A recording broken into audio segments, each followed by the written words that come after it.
Tinatiyakan ang pagbisita ng Pangulong Aquino sa China sa darating na Setyembre. Kaugnay nito, una nang nagpadala ng imbitasyon ng China sa Pilipinas para sa gaganaping 10th ASEAN-China Expo. Para sa detalye, narito ang ulat ni Elena Luna.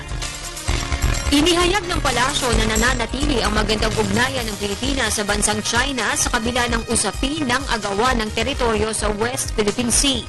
Sa katunayan, may imbitasyon kay Pangulong Aquino na pumunta ng Nanning, Guangxi, China para dumalo sa 10th China-ASEAN Expo sa darating na unang linggo ng Setyembre.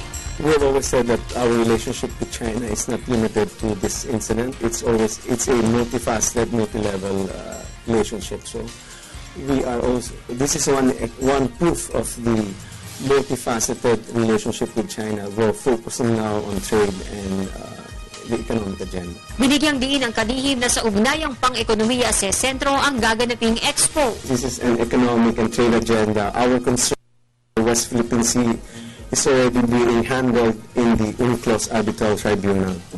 So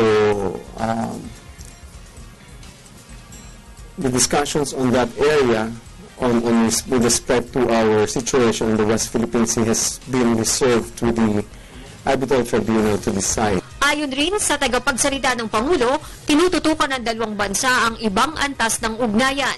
Inihalimbawa niya ang nagaganap na friendly exchanges gaya na lamang ng pagbisita sa Pilipinas ng ilang mamamahayag mula China. They're going to have a tour of our country, meet some officials like me. And then that's the way we show. That's why we can confidently say that our relationship with China is not limited to the situation in West Philippine Sea. Wala pang katiyakan kung babiyahin ng China si Pangulong Aquino. Sa text message ni DFA spokesperson Raul Hernandez, sinabi niyang nagpahayag na ang Pangulo ng intensyong makibahagi sa Expo. Ngunit hindi pa aniya kumpirmado kung dadalo si Pangulong Aquino.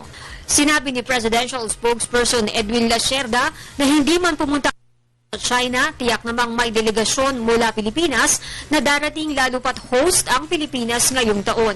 Noong isang taon, Myanmar ang host ng China-ASEAN Expo.